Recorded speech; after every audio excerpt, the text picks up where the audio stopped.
Hello dear student, welcome. तो final account का जो बोर्ड पेपर है आइडल स्टूडेंट मुंबई यूनिवर्सिटी का आता है, 20 मार्क का सम आता है और 20 मार्क का एकदम नकली सम आता है। ओके, तो मैन्युफैक्चरिंग फाइनल अकाउंट में क्या करना पड़ता है, एक आपको मैन्युफैक्चरिंग अकाउंट बनाना पड़ेगा, एक ट्रेडिंग अकाउंट बनाना पड़ेगा और ये प्रॉफिट एंड लॉस है और ये अपना बैलेंस शीट है। तो बैलेंस शीट जो 12th में सीखे सेम है, लाइबिलिटीज और एसेट, बंगला, गाड़ी, बैंक बैलेंस।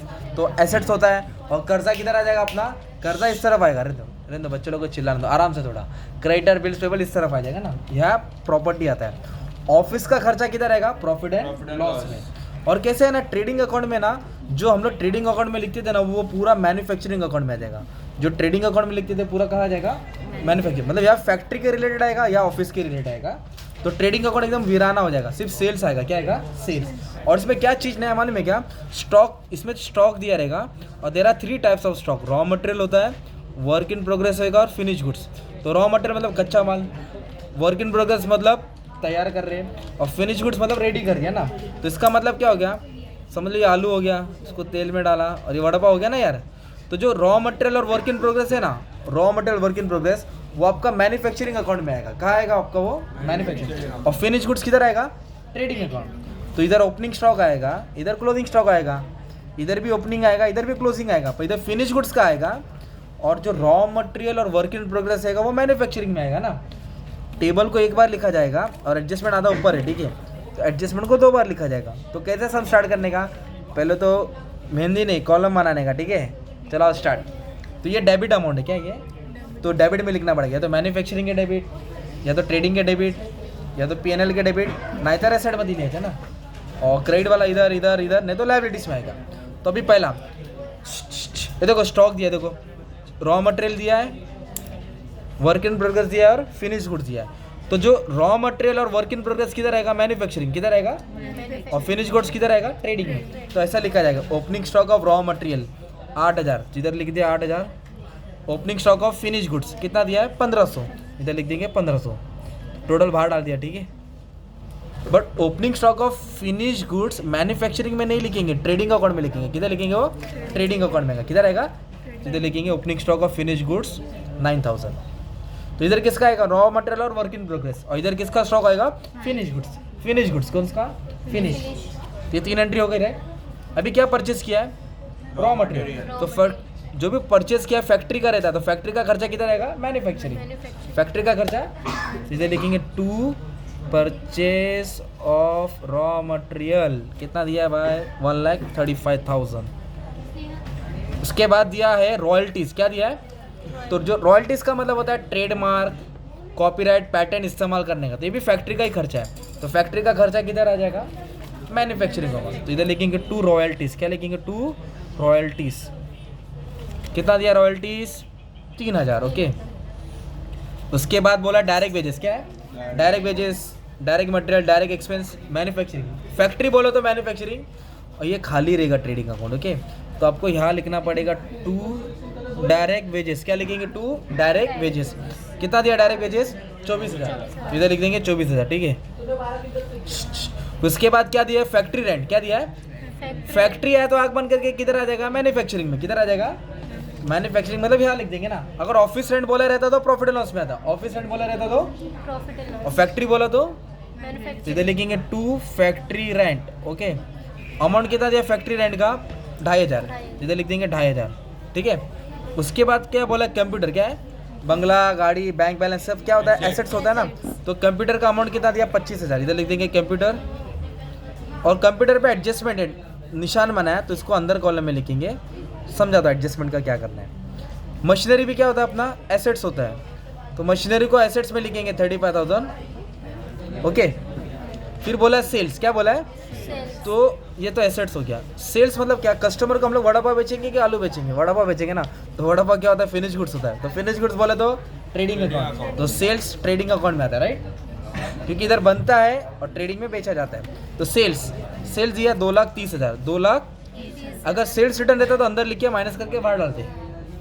उसके बाद बोला है प्रिंटिंग और स्टेशनरी। क्या बोला उसके बाद, प्रिंटिंग और stationery, advertisement, interest, discount, commission, office expense, general expense, Sunday expense, वो सब ऑफिस का खर्चा यहाँ आ जाएगा ना। तो इधर क्या लिखेंगे, 2 काय दिल है, ये तो आ जाएगा ट्रेडिंग में। ये आएगा प्रॉफिट एंड लॉस में, printing and stationery, pen, pencil, rubber, sharpener. उसके बाद बोला है कैश, क्या बोला है? बंगला, गाड़ी, बैंक बैलेंस। तो कैश होता है एसेट्स, क्या होता है? उसको एसेट में बाहर डाल दिया, एडजस्टमेंट नहीं है। क्रेडिटर दिया, क्या दिया? क्रेडिटर। क्रेडिटर क्या होता है? लायबिलिटीज होता है। तो जैसे डेटर एसेट्स में आएगा वैसे क्रेडिटर्स किधर रहेगा? लायबिलिटी। डेटर आने वाला है, क्रेडिटर जाने वाला है, देना है, सप्लायर को पेमेंट करना है। देखो अमाउंट भी क्रेडिट में दिया ना, ये लायबिलिटी होता है, ठीक है? ये एसेट्स, ये लायबिलिटी। क्रेडिटर्स 15,000। सैलरीज ऑफिस का खर्चा होता है, कहाँ का होता है? Wages, manufacturing, salaries, profit and loss. तो इधर आएगा सैलरीज। सैलरीज कितना दिया है? 18,000। ओके। उसके बाद बोला डेटर्स, क्या बोला है? डेटर मतलब एसेट्स, कस्टमर से उधारी का पैसा वसूल करना है। कितना दिया है? 25,000। तो 25,000 एसेट में लिखेंगे। उस पर देखो निशान माना ना, डॉट, मतलब एडजस्टमेंट है, अंदर लिखेंगे। कैपिटल अकाउंट, क्या बोला है? तो कैपिटल को लायबिलिटी में लिखने का, और ड्राइंग माइनस होता है, बचपन से सीख रहे 11th में। कैपिटल से क्या माइनस होएगा? ड्राइंग। तो कैपिटल का अमाउंट कितना दिया है? 58,500। पूरे क्वेश्चन में ड्राइंग मिला क्या? नहीं। तो डैश मार के अमाउंट नीचे लिख दिया। डैश मार के अमाउंट कितना लिख दिया? नीचे। तो इस तरह तुमने क्या किया? टेबल का पोस्टिंग कर दिया, राइट? तो टेबल को एक बार लिखना है और एडजस्टमेंट को 2 बार लिखना है, ठीक है? तो एडजस्टमेंट में क्लोजिंग स्टॉक दिया, क्या दिया? तो याद कर लो, स्टॉक को पहले एसेट्स में लिखेंगे। कहाँ लिखेंगे? एसेट्स। इधर लिखने का क्लोजिंग स्टॉक, क्या लिखेंगे? Raw material, work in progress, finish goods, सब यहाँ आएगा। तो क्या क्या है? रॉ मटेरियल 12,000, चल 12,000 इधर लिख दिया। ओके। अभी आधा एडजस्टमेंट पीछे है तो मुझे पेज टर्न करना पड़ेगा, ठीक है? तो टर्न कर दिया। ओके, चला जाए। वर्क इन प्रोग्रेस कितना है? 4,000, वो भी यहाँ आएगा। और फिनिश गुड्स कितना है? 10,000, वो भी यहाँ आएगा। तो ऐड कर देंगे 12,000, 16, 16 पे 10, 26।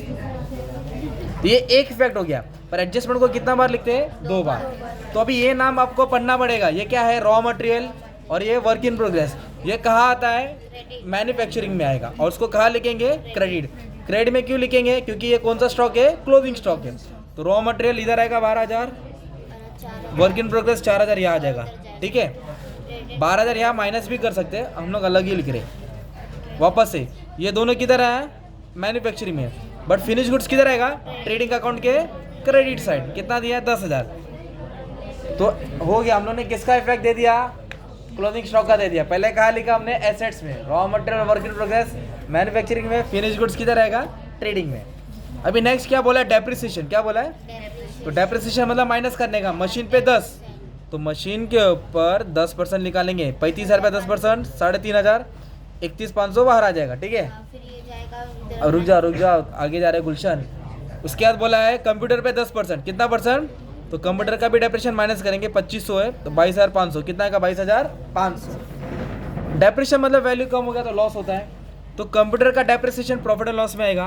तो इधर लिखेंगे टू डेप्रिसिएशन ऑन कंप्यूटर। कितना दिया है? 2,500, इधर 2,500 लिखेंगे। पर जो मशीनरी का डेप्रिसिएशन है ना, वो प्रॉफिट एंड लॉस में नहीं आएगा, क्योंकि मशीन कहाँ रहता है? फैक्ट्री में रहता है ना।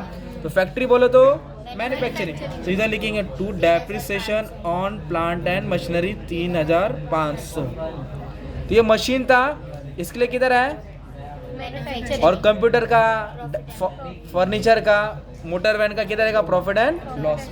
इसके लिए ये फैक्ट्री, मैन्युफैक्चरिंग बोले तो फैक्ट्री। अभी नेक्स्ट क्या बोला है? Doubtful debt 5% on debtor. 5% का चूना लगा दिया, पैसा लेके भाग गया। तो डेटर से हमेशा माइनस होगा। क्या होगा? RDD। तो 25,000 पे कितना परसेंट है? 5। तो 25,000 पे 10%, 2,500। 5 बोले तो 1250 है ना। तो माइनस करेंगे तो कितना आएगा?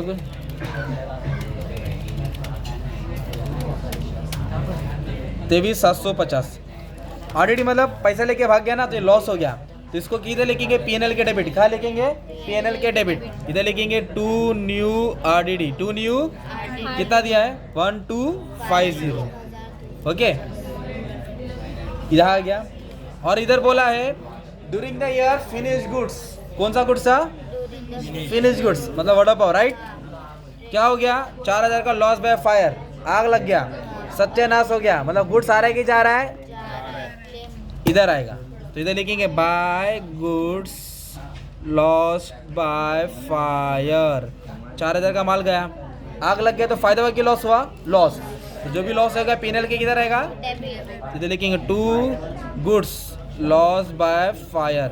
कितना का गुड्स गया 4000, इधर आ जाएगा तुम्हारा 4000, गया लॉस हो गया, गया और तो इस तरह तुमने पोस्टिंग कर दिया। फिर इसको बैलेंस करेंगे ना तो आपको एक अमाउंट मिलेगा, उसको बोला जाएगा कॉस्ट ऑफ प्रोडक्शन। क्या बोला जाएगा? Cost of production. मैन्युफैक्चरिंग का कॉस्ट ऑफ प्रोडक्शन का इतना बनाने का खर्चा आया, तो बैलेंस करके ट्राई कर ले तो ठीक है। तो ये डेबिट का अमाउंट ऐड करना पड़ेगा, डेबिट ज़्यादा रहेगा ठीक है। तो 9.5, 1,35,000, 3,000,